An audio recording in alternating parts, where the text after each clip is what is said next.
I'm going to start this on a more personal note than I usually do when I introduce a speaker. I've been doing what I do, which is publishing books for about 40 years. And this is actually my last year of full-time work. I'm going to transition to the consulting life. And I would have never believed it, but actually, in the last years, this author and this book have, after having worked on so many different titles and so many different authors, the book is one of the books that I'm most proud of.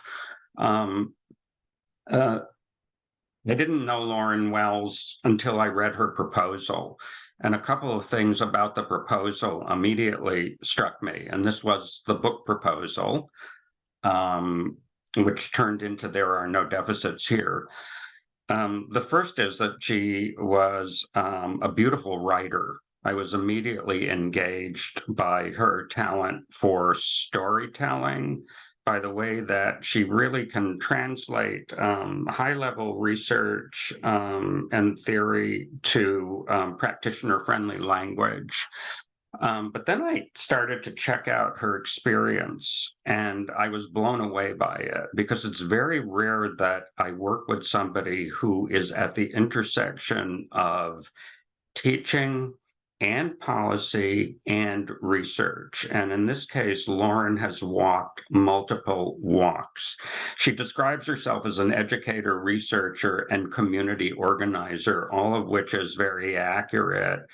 Um, but I think above all, Lauren is an educator, something that began more than 20 years ago as a classroom teacher in high school, and has continued throughout her career. She's also been involved in large scale school reform. Some of you may recall the broader, bolder approach to education. Lauren actually was the director of Broader, Bolder Approach at NYU. And one of her main accomplishments was she led the design and implementation of something called the Newark Global Village School Zone, which I'm guessing she'll address in today's presentation. Um, she also is responsible for developing education policy in the city of Newark. And if I just went on and enumerated every possible accomplishment, we'd be here all day, and I don't want that to happen. So instead, I would prefer to pass the baton to Lauren, and I'm looking forward to this, and hope you all are too. Thank you. Wow, thank you, Dan, for that heartfelt and unexpected introduction. So I am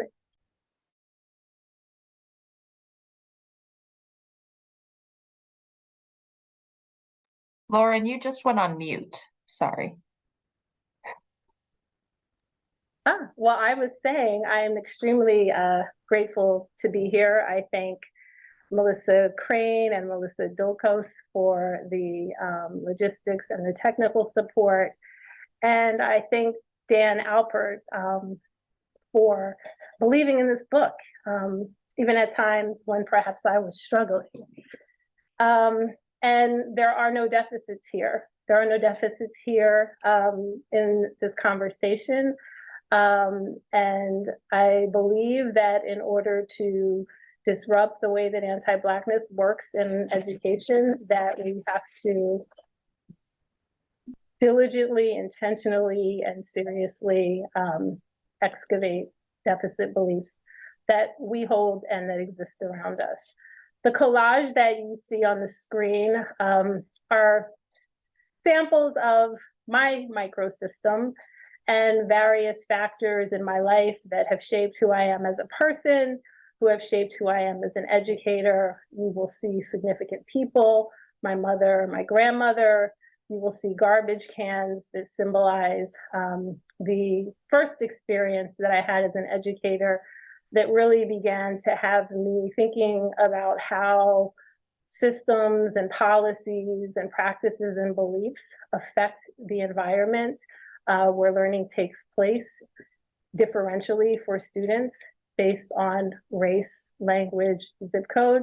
You'll see in the words of Doctors Alfred Tatum and Goldie Muhammad, some of my textual lineage. And you will see Newark, which has had a significant impact on how I have evolved as an educator, an organizer, and a researcher, and now an author over the last 20 years.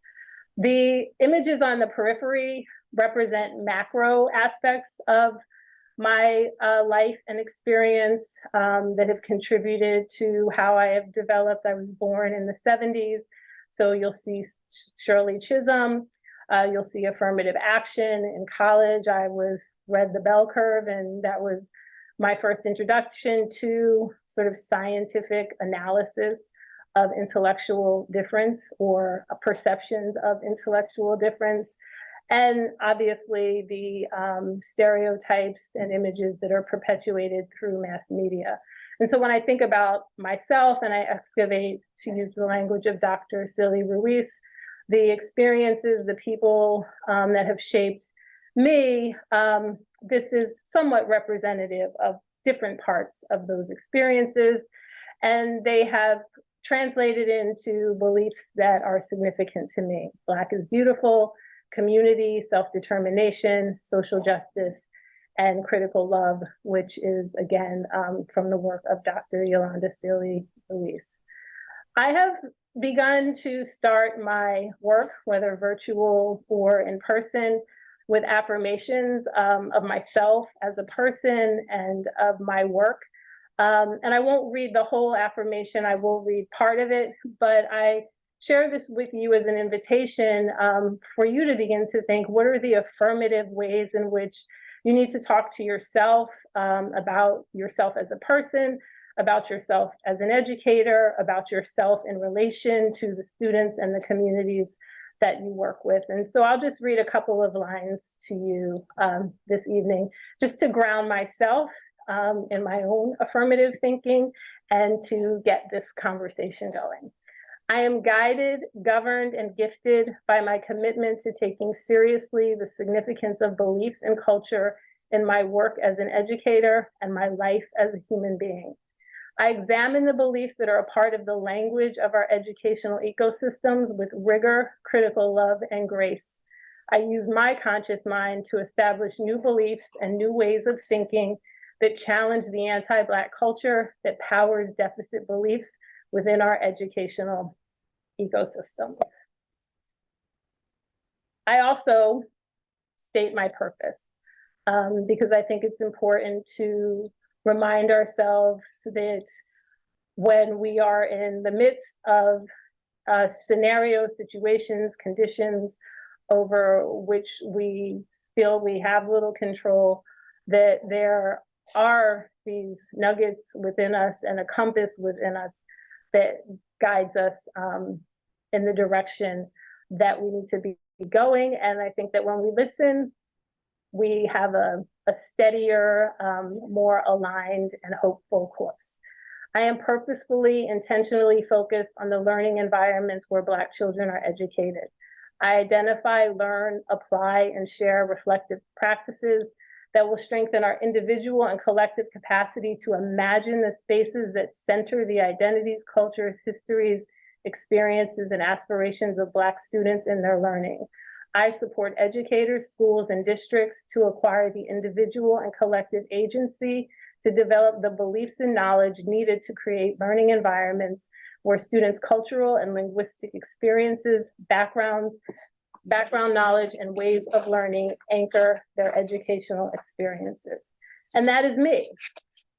And at the root, at the heart of my affirmation and my purpose, and there are no deficits here, is a vision for educational ecosystems where students, Black students in particular, have learning experiences that create in them the ability to look at the world for themselves, to make their own decisions, and to act to liberate themselves and the world from injustice.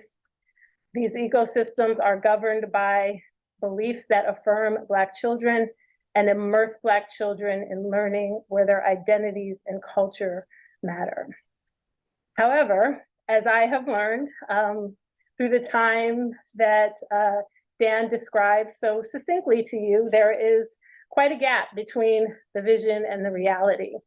And in We Want to Do More Than Survive by Dr. Bettina Love, she gives us this concept of the educational survival complex as learning environments that mimic and reproduce the inequities that we see in larger society.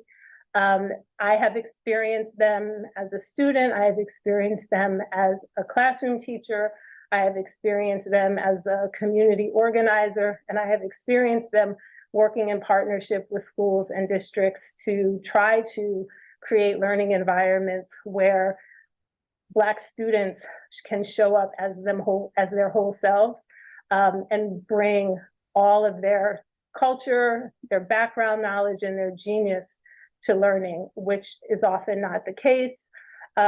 She leads us to an understanding that white supremacy, anti-Blackness, meritocracy, individualism, and competition are core beliefs in the educational survival complex, and an understanding that it's toxic and that it forces students and families and communities and us as educators to exist in a culture of survival.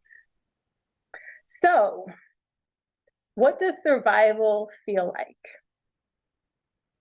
to Black students in schools and classrooms globally, but specifically in the United States? This is a quote from a student who I call Dana, and it is a quote that I think will impact me forever. And I hope that in sharing it with you, it gives you some beginning insights into the ways in which students experience our beliefs and what that does to them emotionally and physically. So Dana says, "It's sad, tiring, draining, and depressed. There's no spark, there's no pull to be in this school. The teachers don't show me why it's great to be Black. My mom raised me to be proud of where I came from, and in school, I feel like that's being suppressed. I'm not being taught about myself or where I come from, and if we are talking about Black people, it's not about the good or a celebration of the greatness that Black people bring to the world.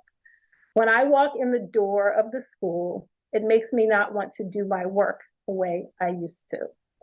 The joy I had at home leaves my body when I step foot in the school." So take a moment and process. And as you're processing, if you would like to drop a few comments into the chat in response to this quote from a high school student. So what is happening as Dana is sharing this experience with us is she's sharing the survival that she experiences every day when she goes to school. She's telling us that she's sad. She's telling us that who she is being suppressed. She's telling us that there is no affirmation of Black people. And what I think is really, really super interesting about this quote is that very often we contextualize Black homes and Black families as joyless, whereas Dana says, when I come to school, it's not a place of joy. And the joy that I had when I was at home automatically leaves my body.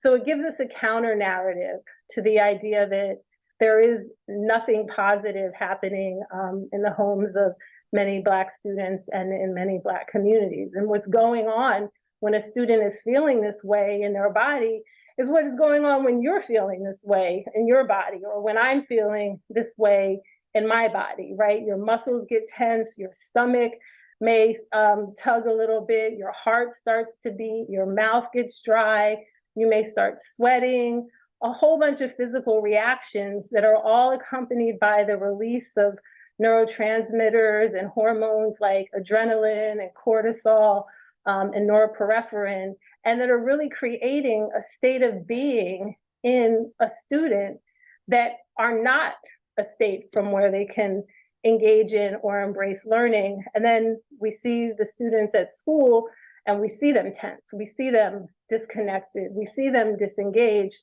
and we don't stop to think about what is causing it outside of the student. We place the problem within the students. And so this book is intended to help us start to look at the conditions, at the environments, at the beliefs in which students are learning. So what do students want to feel when they're at school? I did a study, and it was a multi-method study that included surveys and interviews and focus groups. And interestingly, the focus groups turned out to be just Black students and just Black teachers. And these were the some of the comments that arose when they were asked, well, how do you want to feel when you go to school? And you can see so much similarity in the way that the students talk and the teachers talk. They talk about security. They talk about being known, about being seen, about being important, about being able to express themselves, about accomplishment, about purpose, about excitement. And so when I look at all of the comments and analyze the data together, what I arrived at was this trend of wanting to feel belonging, wanting to feel purpose, wanting to feel pride, wanting to feel joy. And I became more curious about and more committed to understanding, thinking about, and doing what I could to disrupt the beliefs and the practices that got in the way of creating these types of environments for students in school. So I'd like to give you, I see a comment from Chloe that says, I remember watching a documentary about Lacey Laney Elementary School that I watched during my pre-service training, and we talked a lot about these feelings in students. They're heavy, right? It's not this is not the fuzzy way to begin a conversation about what is it going to take for us to create learning environments where Black children specifically have the opportunity to thrive, because we invite them in as they are, and we ask them to bring who they are and to elicit their genius and their cultural repertoires in their learning. But it's absolutely necessary that we acknowledge what it is that students are experiencing so that we can do the work of creating something different. It's the same thing as acknowledging our beliefs, right? Transformation cannot happen if we don't give ourselves a critical look with critical love at where we are in order to become what it is that we envision ourselves to be. And in my case, in the case of this book, that vision is emancipatory educational ecosystems. So given that, let's do a little anonymous polling. If you click on the QR code, it will take you to a Mentimeter that asks you, what are the beliefs that you have been taught about Black people? And I'm doing this anonymously so that there is no fear or no shame attached to anyone communicating anything honestly about the beliefs that we have been exposed to and about the beliefs that we have likely internalized because they are omnipresent and all around us in media, in school, and in everything that we do in society. And so we do this because in order to create new visions, emancipatory educational ecosystems, we have to name the beliefs that are currently operating in our educational ecosystem, because you cannot eliminate what you do not name. So I will pause and go out to the Mentimeter and take a look at what everyone is dropping in there.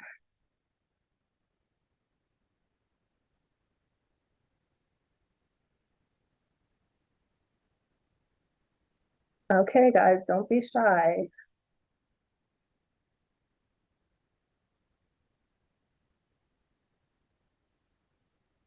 So far we have a belief about aggressiveness. As a non-Black person, I've been taught that Black people are different from me, survivors, poor, violent, and dangerous.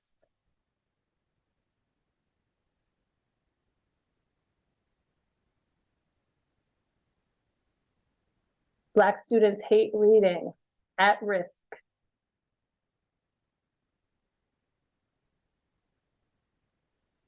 They are just like us. So we have a perspective that they're different and that they are just like us. Lauren, is it possible for you to put the link to contribute to the QR code, to the Mentimeter in the chat? Some people were not able to access the code. Is it too fast? There it goes. There we go. Thank you. Right, so they are just like us. That Black children are taught not to respect or trust white people because they don't give what they don't get. I'd like to understand that they don't give what they don't get. Right, so fatherless students that don't have discipline. So in much of what you're adding to the Mentimeter, which is not scrolling, we are seeing that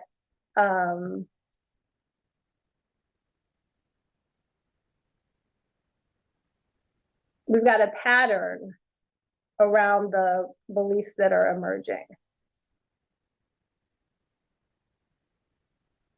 Am I having a Mentimeter freeze? I am. Here we go.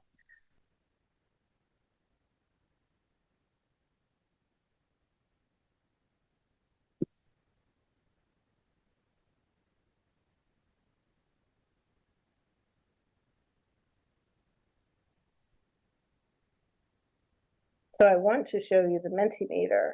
So fatherless students that don't have discipline, they just want handouts. We have an affirmative belief popping up, rich cultural heritage that experiences may be very similar or very different. They're a bad influence. They were used as slaves, no voice, Dr. Martin Luther King, right? So these standard tropes, good athletes, under constant stress of how they are perceived by others. So I'm curious to know, to have you all share in the chat, when you consider what was just shared on the Mentimeter, what pattern in the beliefs do you see? What types of beliefs?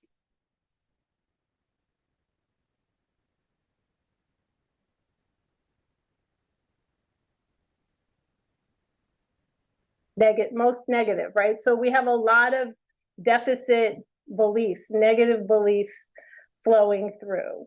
And what I have learned and what I've experienced is that because these beliefs operate in so many different domains, they operate in schools, they operate on television and in media, they operate in culture and in community and various different groups of people in society, that they are pervasive and all-encompassing in terms of how often we are exposed to negative beliefs about Black people. So this brings me to the concept of ecosystems, and I'm going to come back to the significance of deficit beliefs, but it's important to understand that beliefs operate systemically and systematically within and across systems in the same way that relationships do, that policies do, and that institutions do. So my introduction to ecological systems theory, as perhaps many of yours was as well, was through Urie Bronfenbrenner. And as Dan was talking about some of the work that I have done, specifically in Newark, around the Newark Global Village Zone, my colleague, Pedro Noguera, and I at the time applied ecological systems theory to help us think about how to connect 7 schools in a neighborhood and the resources that existed within the schools and around the schools to support the individual needs of students and the collective needs of the schools and the network of schools that we were building. So Bronfenbrenner used his model basically to demonstrate the intersections and the relationships between various systems and various parts of children's lives to show how they influence their development.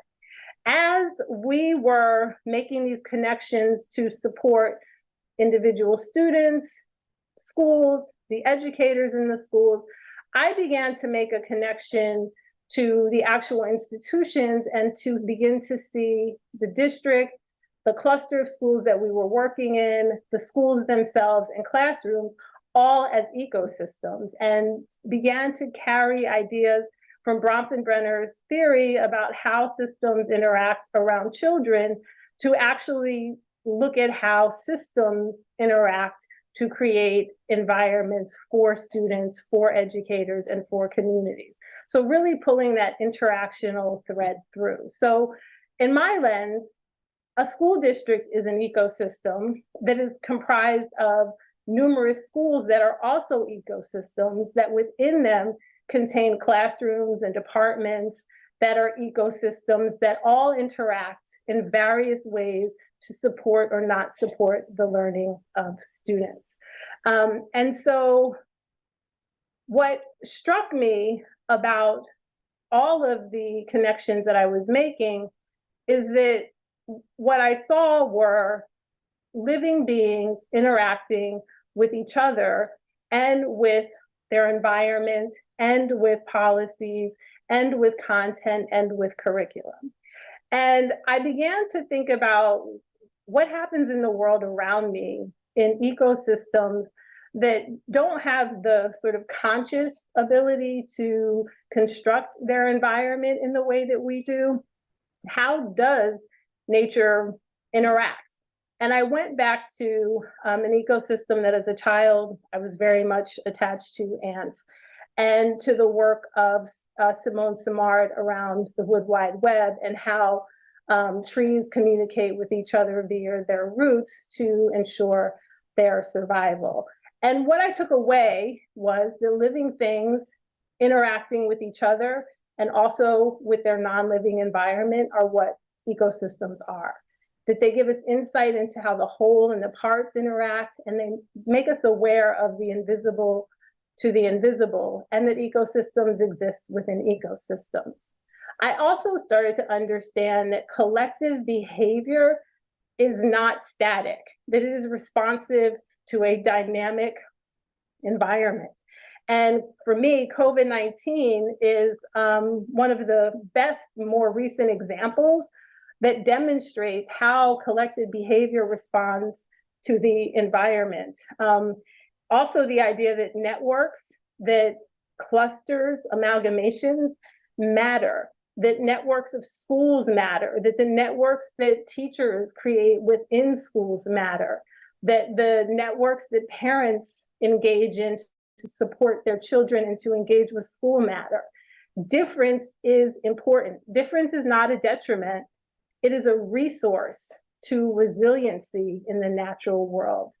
And that communication is vital to ensuring that our ecosystems, our classrooms, our schools, our districts, our PTAs, our drama clubs are stable. Without communication, the parts are not able to interact with each other in a way that provides resources from one part of the system to the other, or that it adjusts in ways when it's necessary to make adjustments. So without communication during COVID, we can't effectively provide online learning, virtual learning, right? And when the communication becomes really eroded, we know what happens with our awareness of where our students are. We lose track of students during online learning. And so those are just, stories that come from real districts struggling from real problems, but it demonstrates some of these principles, which are vital to how ecosystems operate. The thing is that as I was engaging with ecological systems theory, and I'm really excited about it, and I think it does an excellent job of showing us how various subsystems work independently, but also work in connection to the whole, and what happens when the interaction and the communication and the relationship and the resource sharing breaks down in those systems. I was struggling a little bit because Urie Bronfenbrenner and a number of his colleagues in the 1990s published some data from the 1950s and 60s that contended that as a result of the civil rights movement, the Vietnam War, and the women's movement, that there were these shifts happening in society that were chaotic for children, and that which were causing what he called frenetic activity, lack of structure, unpredictable activities, and a lot of ambient stimulation. And it made me pause to read these findings, because part of his theory is the macro system, right? And in that theory, he talks about ideologies, and he talks about culture, and he talks about the significance of those aspects of macro systems on the subsystems that they flow through to. But it's not fully operationalized in the analysis or the theorizing about how differential opportunities and outcomes exist for students. And I thought to myself, chaos has historically been imposed on the lives of Black children through laws, policies, and practices.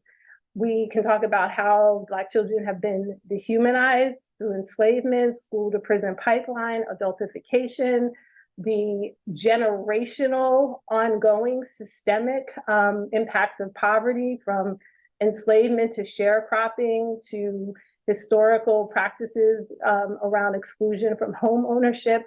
And for us, education, right? In education, there are clear ways and structures that dominant ideology and practices excluded Black children and Black people from being educated. There were laws that had really serious consequences for learning to read when Black people were enslaved, inferior segregated schools, and the focus that Title I gives us on deficits and compensation for addressing deficits versus strengths, which is something that Dr. Yvette Jackson really pulls out in her work. And so I walk away kind of thinking, wow, ecological systems theory is really, really useful, but it's operating in a colorblind way. And it doesn't account for how the structures and the dynamics that the macro systems, the dominant ideologies, white supremacy, anti-Blackness, meritocracy, all of those things that are a part of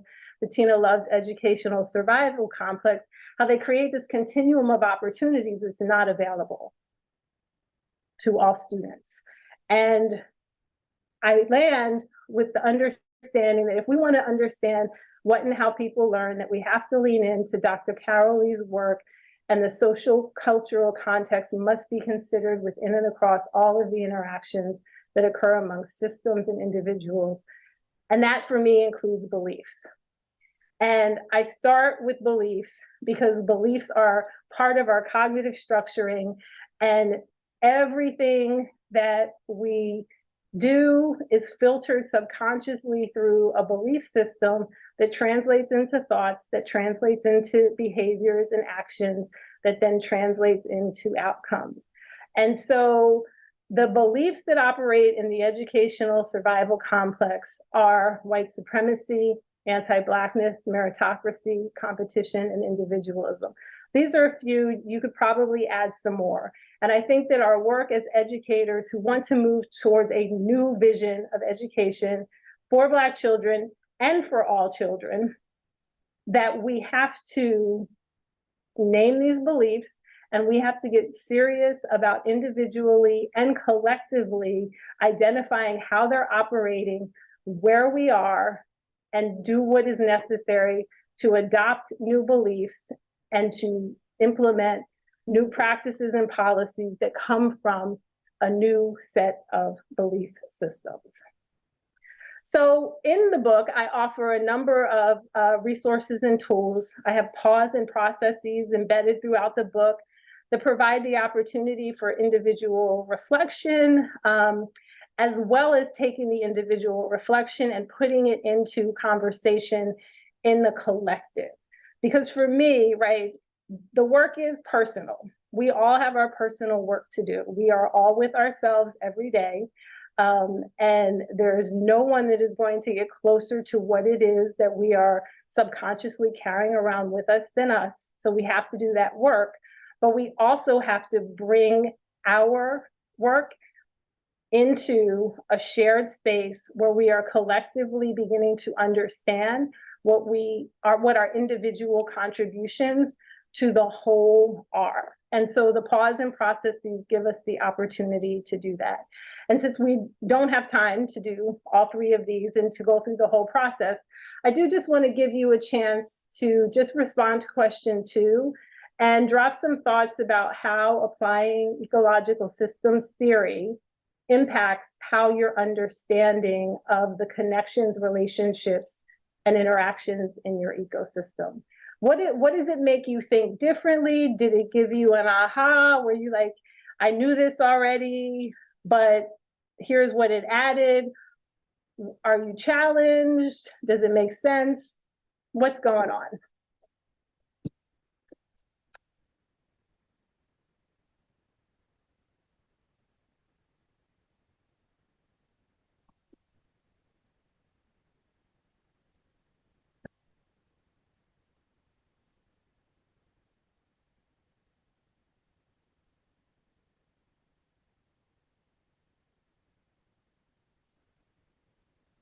So there are a number of definitions of deficit beliefs. Eddie Fergus, Dr. Edward Fergus, my colleague at NYU, has a very widely used definition of deficit beliefs.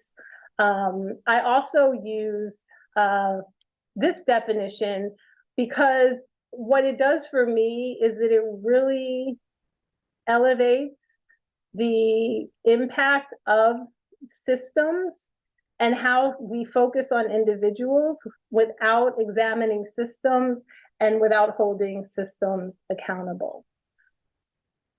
And so, as Dana showed us at the beginning in her powerful quote, negative beliefs, deficit beliefs, put us in a state of survival and operate more deeply in our subconscious. And positive beliefs, specifically as they relate to Black people, and as your Mentimeter scatter of ideas showed, positive beliefs are in society not so easy to come by, and they actually require us to use more of our prefrontal cortex in our conscious mind in order to activate them, because we're so immersed in an environment and in a narrative and in a culture that reinforces stereotypes and other harmful ideas about Black people. So what are some of your ideas about how EST helps? So Chloe says, our students are constantly traveling from one ecosystem to another throughout the day, between classrooms, between our schools, and the other places they go throughout their day. We tend to think interactions are isolated events that are not influenced by our action or the environment.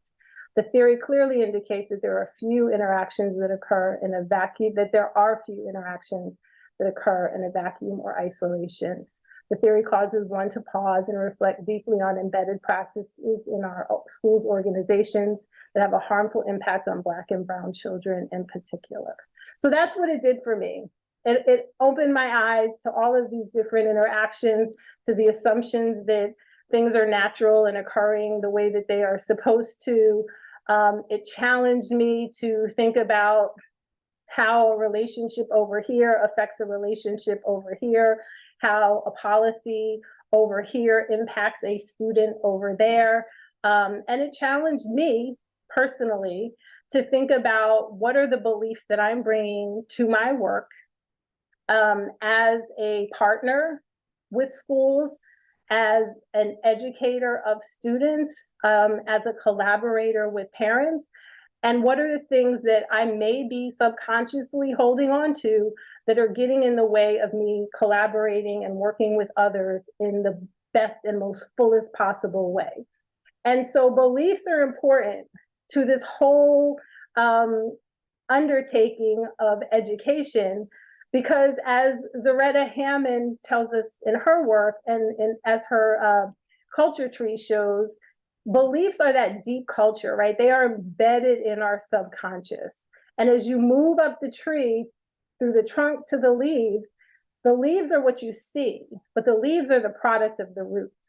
And if the roots are deficit beliefs, like the one to the right under the cognitive triangle, belief Black children are not as smart as white children, that leads to thoughts like Black children cannot be as successful as white children in academically rigorous environments, and feelings that may range from pity to disregard, and actions that could be things like providing Black children with less demanding courses, inadequate resources, continuous remediation, disproportionate discipline, all of those things that stem from an underlying root belief of the fact that Black children are not as smart as white children, or Black children are aggressive, or Black children don't trust me, or Black children are unable to work in groups, right? Black children can't collaborate.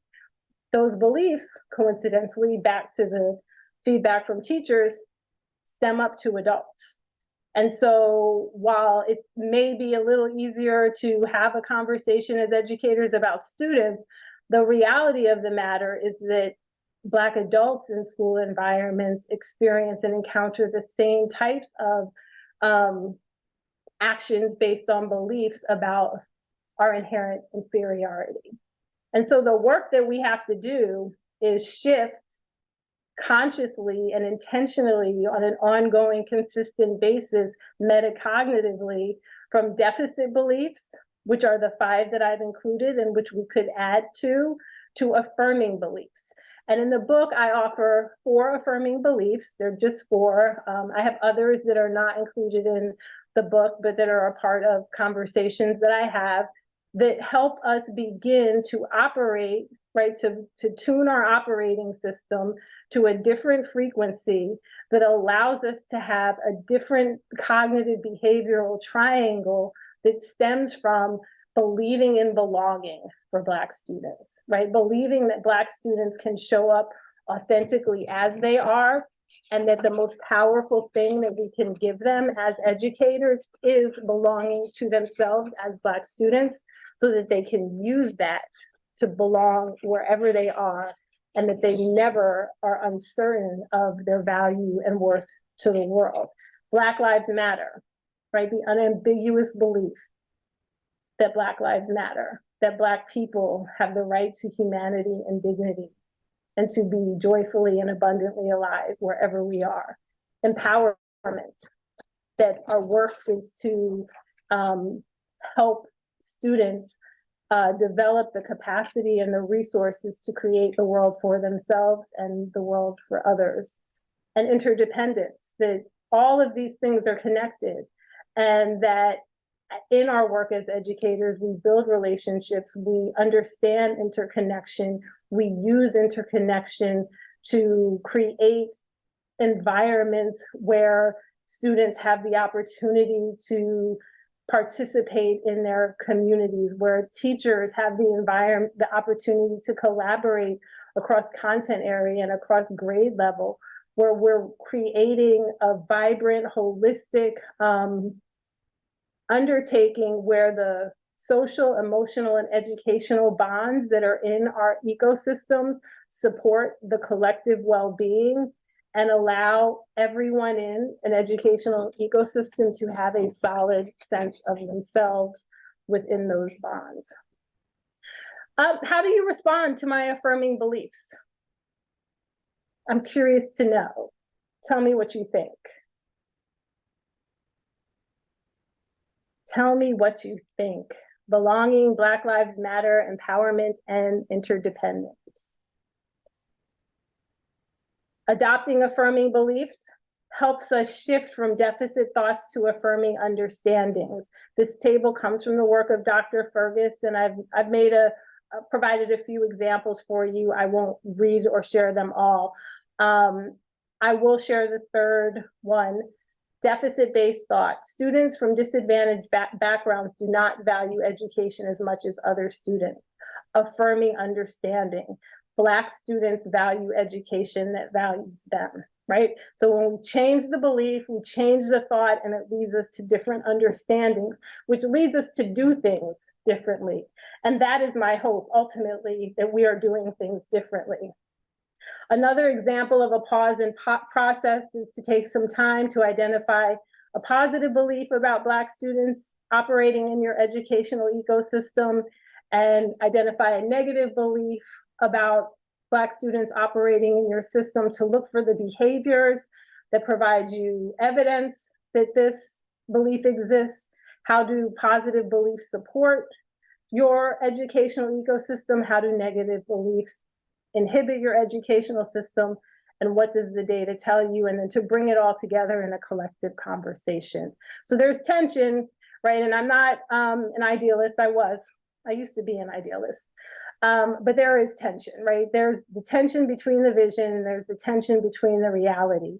There's tension between hope, which we must have, because it will keep us elevated.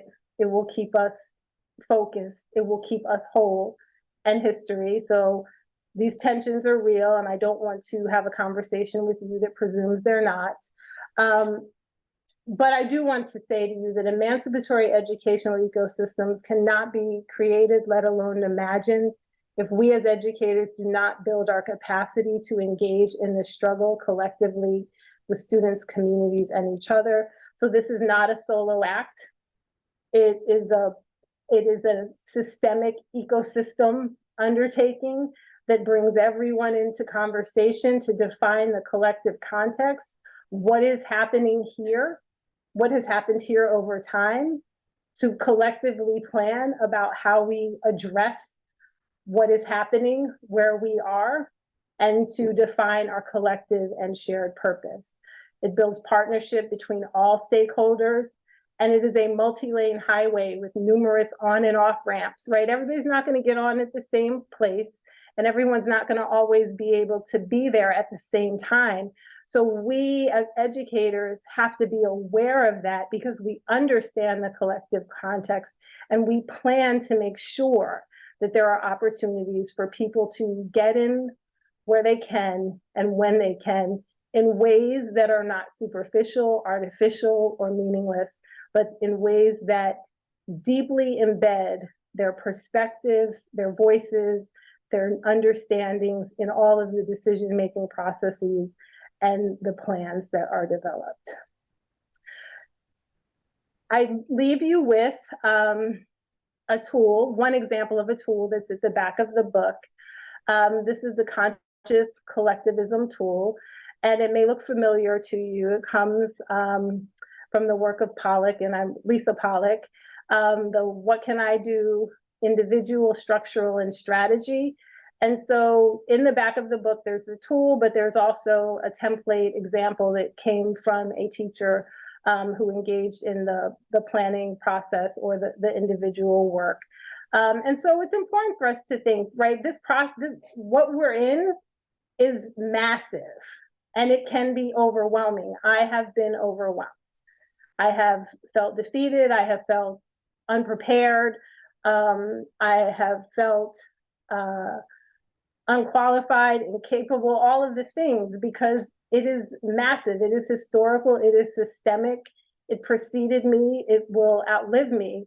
And so I think I have learned that it is important to become crystal clear about what it is that I can do, given my experience, my interest, my talent, and my skills. And I hope that this tool will help make something that is massive and almost always seems insurmountable and has so many manifestations. Like, we can look all around us today and see manifestations of structural inequity and racism and oppression affecting us where we are and all around the world. And so I would like to offer this as an opportunity for educators, parents, students, community members, whoever's involved in the process, to really take that reflective time and give themselves the grace to think about, what is it that I can do across these different domains, and to just be specific and be clear and hold yourself accountable for what is real and possible for you in the context of the big picture, so that along the way you have the opportunity to feel some of those positive emotions, right? That you get to feel accomplishment, that you get to feel purpose, that you get to feel pride, and that you get to feel joy in having made a contribution and an impact on creating learning environments that are healthy, positive, and affirming for Black students. We might resist, we do resist, our subconscious is real. I offer throughout the book, at the end of each chapter, various ways that your subconscious might sneak up on you and encourage you not to want to be engaged.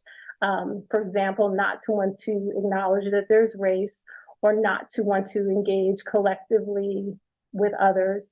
And so these are positioned to just really kind of help you, again, think and pause around what might be the barriers that are existing for you in your subconscious and in your belief system and in the thoughts that you have as an individual.